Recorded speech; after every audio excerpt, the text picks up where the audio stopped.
بسم الله الرحمن الرحيم. الحمد لله الذي دامت أزليته فمن دا يضاهيها، توحده الكائنات ونواحيها والسماء وذررها، قدر الأيام والأعوام والشهور ولياليها، وجعل واسطة عقد الأيام أياما اختارها باريها، وفتح باب العزة وأنزل منه آيات جلت عن كلام يحاكيها. فقال الله عز وجل في محكم الآيات ومبانيها: بسم الله الرحمن الرحيم.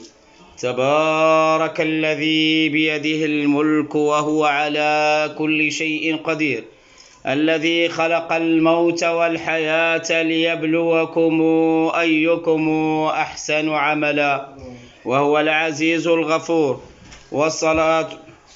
والصلاة والسلام على نبي الرحمة المهداة والنعمة المسداة، حبيبنا محمد صلى الله عليه وسلم، القائل: إذا مات ابن آدم انقطع عمله إلا من ثلاث: صدقة جارية، أو علم ينتفع به، أو ولد صالح يدعو له.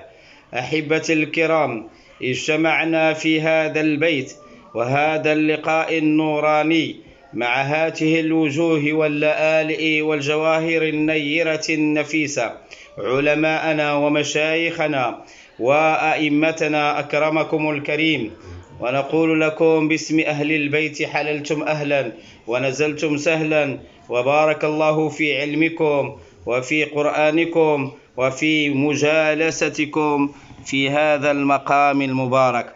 ونحن جميعا نواسي ونعزي بعضنا البعض في فقد المرحوم، أحد أعمدة ضبط القرآن الكريم رسما وحفظا، مؤذن المسجد الأعظم سي العياشي، اللهم اغفر له وارحمه.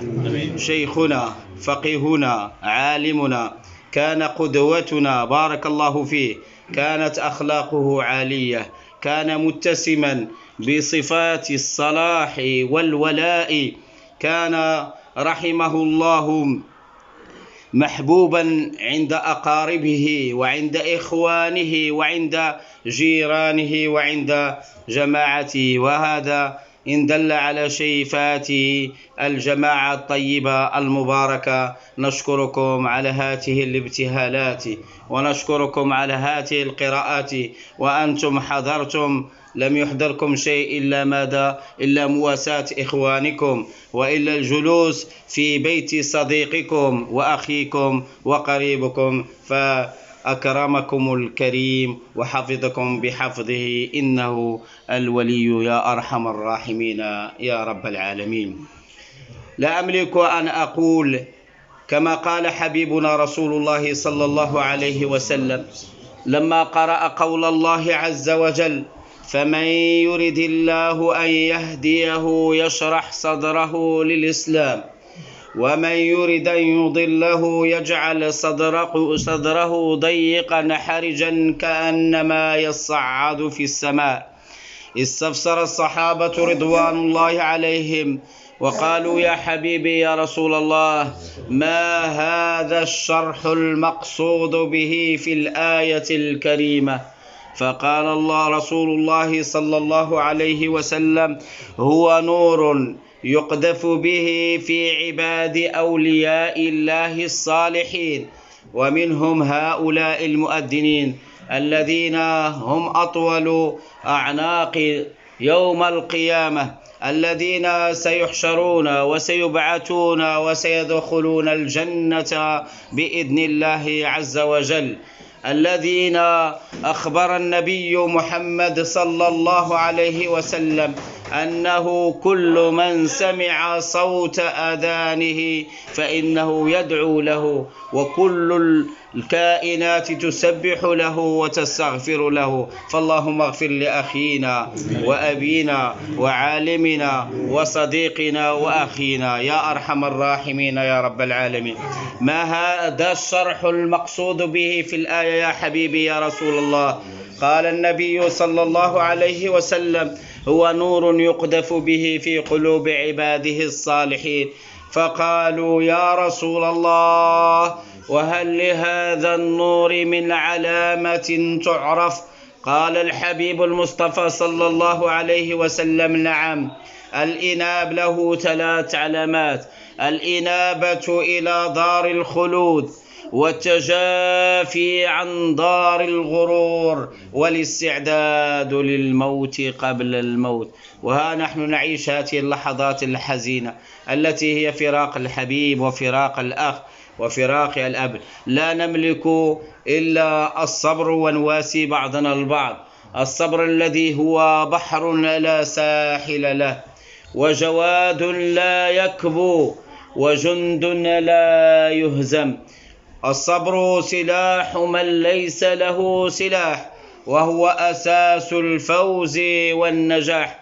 قال الله تعالى: واصبر وما صبرك إلا بالله، ولا تحزن عليهم ولا تك في ضيق مما يمكرون، إن الله مع الذين اتقوا والذين هم محسنون. الله عز وجل يقول: وبشر الصابرين الذين إذا أصابتهم مصيبة ماذا قالوا؟ مصيبة الموت، قالوا: إنا لله وإنا إليه راجعون، أولئك عليهم صلوات من ربهم ورحمة. الإنابة إلى دار الخلود، إلى الدار الآخرة، إلى دار القرار. لما وقف الحبيب المصطفى صلى الله عليه وسلم على شفا القبر، فقال لأصحابه وصحابة رسول الله صلى الله عليه وسلم، قال لهم: يا إخواني، هذا القبر الذي هو منزلة من أول منزلة من منازل الآخرة، قال لهم: لمثل هذا فأعدوا، لمثل هذا القبر فأعدوا. والله عز وجل يقول: بسم الله الرحمن الرحيم: ألهاكم التكاثر حتى زرتم المقابر. عبر الله عز وجل بقوله زرتم ولم يقل سكنتم. لماذا؟ لأن هذه المرحلة التي هي مرحلة القبر ما هي إلا زيارة، ولا بد للزائر أن يعود إلى مأواه وإلى متواه وإلى منزله الأخير الذي هو إما الجنة وبفضل الله عز وجل أو النار والعياذ بالله. الإنابة إلى دار الخلود والتجافي عن دار الغرور، هذه الدار التي ألهتنا وأغوتنا. اعلموا أنما الحياة الدنيا لعب ولهو وزينة وتفاخر بينكم وتكاثر في الأموال والأولاد كمثل غيث كفار. شكون هما الكفار؟ كفار نباته ثم يهيج. كفار هما فلاحة ياك أهل البادية.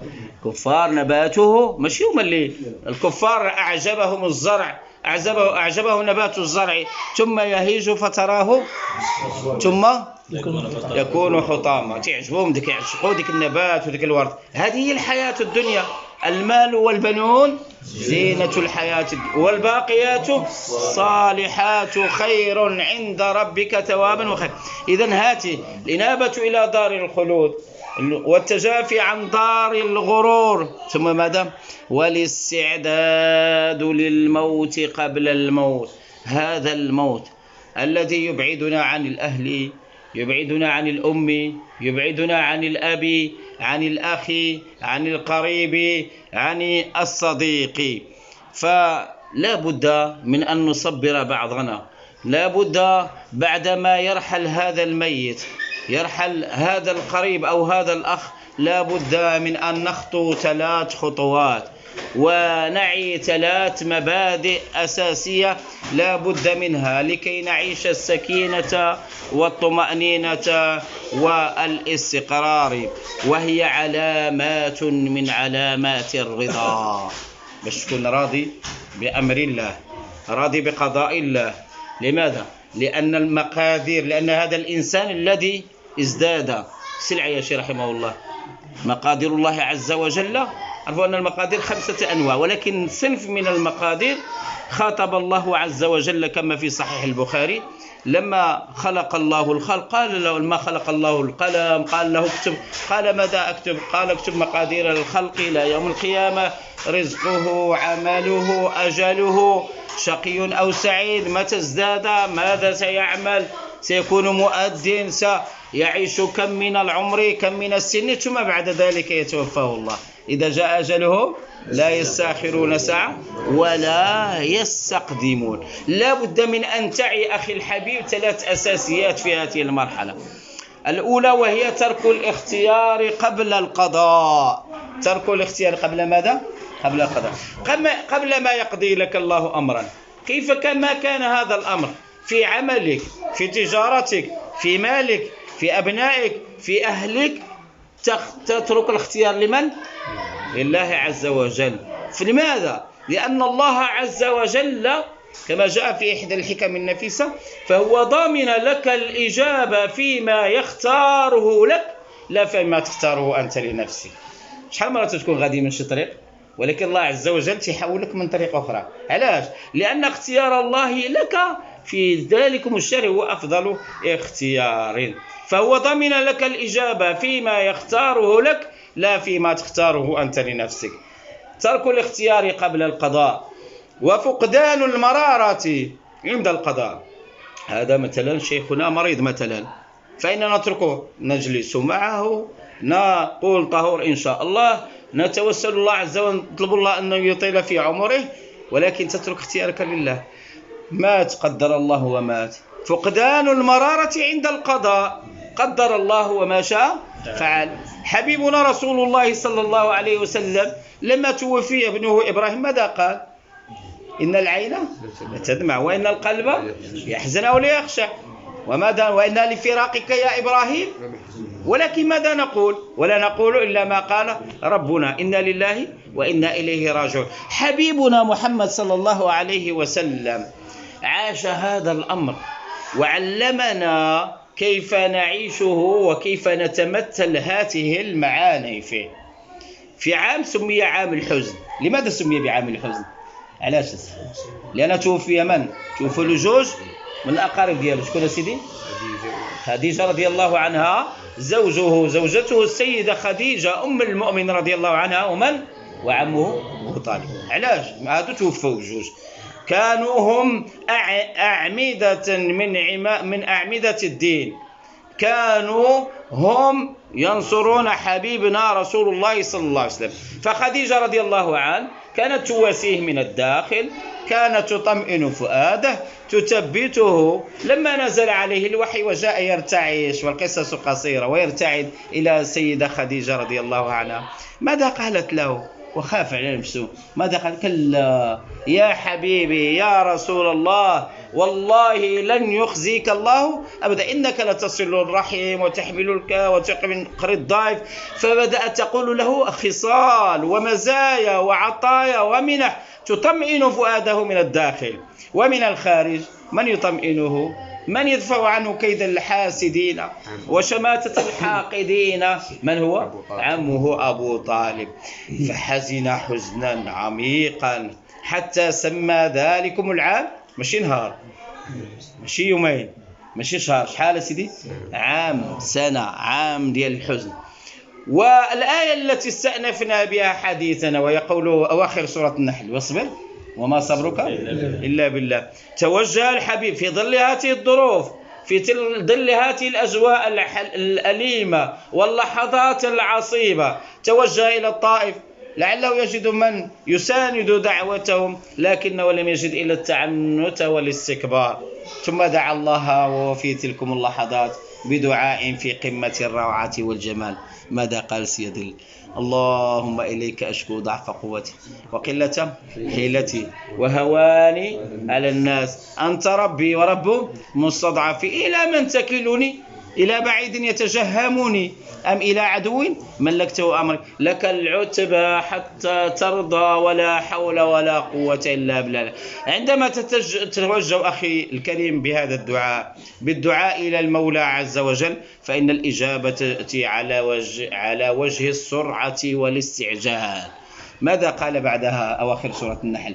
وهي مناسبة الآيات، يسمون العلماء مناسبة المفسرون مناسبة الآيات لما قبلها. واصبر وما صبرك إلا بالله، زد ولا تحزن عليهم ولا تكن في ضيق في شدة في مما يمكرون يمكر الله إن الله مع الذين تقوا والذين هم محسنون. سيدي بسم الله الرحمن الرحيم. سبحان الذي أسرى.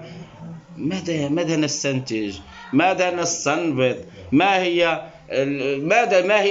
الله عز وجل قال لنبينا محمد صلى الله عليه وسلم: يا محمد إن أعرض عليك أهل الأرض فقد استقبلك أهل السماء بترحاب وبشوق وبحنين. فأعطاه الله معجزة لما قال له: لا هذا الكيد الأعداء وشماتة الحاسدين، واصبر وما صبرك إلا بالله. أكرمه الله عز وجل بمنزلة عظيمة رفيعة وبمعجزة غالية نفيسة، وهي ماذا؟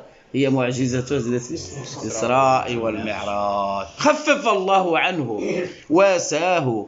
سبحان الذي أسرى ليلا من المسجد الحرام إلى المسجد الأقصى الذي باركنا حوله لنريه من ماذا؟ من آياتنا، من دلائلنا الباهرات الساطعات. إنه هو الخبير والحليم. ماذا قال؟ لم يقل هاتين هناك أسماء، إن الله 99، ولكن ماذا قال؟ سمع دعواه، سمع نجوى حبيبنا محمد صلى الله عليه وسلم. ثم ماذا؟ سميع البصير. ماذا يبصر؟ يبصر ما حل به من كيد الأعداء وشماتة الحاقدين. فأكرمه الله عز وجل بماذا؟ بهاته الأمور التي هي معجزة خارقة للعادة، وطمأن فؤاده وثبت فؤاده. أحبتي الكرام، الرضا الذي هو جنة الدنيا ومستراح العارفين، الرضا أصحاب البيت، أحبابه، أحباب السلعياش، أقاربه، ينبغي أن يتحلوا بهذا الخلق، وجيرانهم بهذا الخلق والوصف البديع. ننظر بعض القصص العجيبة جدا. بلال رضي الله عنه كان يعني استسقى بطنه، وكان يقول هو في لحظات سكرات الموت ويقول: وفرحتا غدا ألقى الأحبة محمدا وصحبه. شوف لا تتمثل هذه المعاني كما قال الإمام الشافعي: فليتك تحلو والحياة مريرة، وليتك ترضى والأنام غضاب، وليت الذي بيني وبينك عامر، وبيني وبين العالمين خراب. إذا صح منك الود فالكل هين، وكل الذي فوق التراب منها خلقناكم وفيها نعيدكم ومنها نخرجكم تارة أخرى. قصص عجيبة جدا نختار منها على حسب ما يسنح بنا الوقت. الخنساء، تعرفوا الخنساء شكون هي؟ الخنساء كانت تعيش في جاهلية في عهد رسول الله صلى الله عليه وسلم، كانت تعيش في جاهلية وفي ظلام وفي حنكة فكانت توفي أخاها صخرا، وعندها واحد الأبيات رائعة جدا، فكتبت ديوانا في ماذا؟ في شعر الرثاء أو الهجاء، وهي تتهج الأخ ديالها، ديوان بأكمله، كله ماذا؟ كله عويل وصراخ وألم وحزن على فراق أخيها. من الأبيات العجيبة جدا في مطلع هذه ماذا تقول؟ يعني شوفوا القمة ديال التسخط، لأن الله في الحديث القدسي في رسول الله صلى الله عليه وسلم في الحديث يقول: إن الله بعدله أي بقسطه جعل الفرح والسرور مع الرضا. فرح والسرور مع ايش؟ مع الرضا. ما تكون راضي ترتاح، إذا الله عز وجل يسلط. وجعل الهم والحزن مع السخط والشك، فحاجة التسخط والتضجر والألم، حتى أنها قالت من بين مطلع هذه: يذكرني طلوع الشمس صخرا وأذكره عند مغيب كل شمس. ولولا يعني تتفكروا في كل لحظة، ولكن العقيدة المؤمن الله عز وجل أعطانا لغة النسيان، لغة كذا. علاش؟ لأن تدريجيا يذكرني طلوع الشمس سخرا وأذكره عند مغيب كل شمس. ثم ماذا تقول؟ ولولا كثرة الباكين على إخوانهم حولي لقتلت نفسي. ولولا كثرة الباكين حولي على إخوانهم لقتلت نفسي. بمعنى تعيش ماذا؟ تعيش التسخط، تعيش في ظلام، في الظلمة. لكنها لما درست في مدرسة حبيبنا رسول الله صلى الله عليه وسلم وتخلقت بأخلاق الهدي النبوي الشريف وتحلت بهذا المعنى الجميل الذي هو خلق الرضا، ماذا صنعت؟ صنعت شبابا من خيرة الشباب، أبنائها في عهد سعد بن أبي وقاص وفي معركة القادسية. ماذا صنعت؟ كان عندها وليدات وقتل مولداتي. الله عز وجل بشركم بالجنة. اللي مشى أنه هذا ونال الشهادة الله عز وجل يفتح له واحد كذا، وأصبحت وتشجعهم وتؤيدهم وتعطي لهم الدعم النفسي والدعم، فماتوا. فلما عاد التابعين وبغاو يخبروا وخبروها، ماذا قالت؟ هل حزنت مثلهم؟ ما حزنت على أخيها. هل قالت هذا الكلام؟ لا، قالت رزقنا الله وإياهم الشهادة وفرحت. الزوجة في عهد حبيبنا رسول الله صلى الله عليه وسلم كان زوجها يذهب إلى إما غزوة وإما مع رسول الله صلى الله عليه وسلم، توفي. يخبرنها نسوة المنافقين يقولوا لها رجلك مات، ايوا انت خلك أرملة وخلى عندك وليدات يتامى لا من يكفلهم لا من يعم. يريدون زرع ماذا؟ زرع التسخط والتجزر. فماذا تقول؟ تقول كلاما قمة الروعة والجمال، كلاما من ذهب. تقول عرفت زوجي أكالا ولم أعرفه رزاقا، فإذا ذهب الأكال فمن بقي؟ الرزاق. إن الله هو الرزاق ذو القوة المتين. هذه المعاني أحبة الكرام نستجمعها ونقول كخلاصة الكلام: الإنسان في مثل هذه المواقف العصيبة واللحظات الأليمة ينبغي في حياته كلها ينبغي أن يعيش راض عن نفسه، راض عن ربه، وراض عن الكون وعن الحياة. راض عن نفسه لأنه يعلم أنه ليس إنسانا تافها، لم يخلقه الله سودا ولا عبثا، ولكن خلقه لأجل مهمة عظيمة جليلة، وهي ماذا؟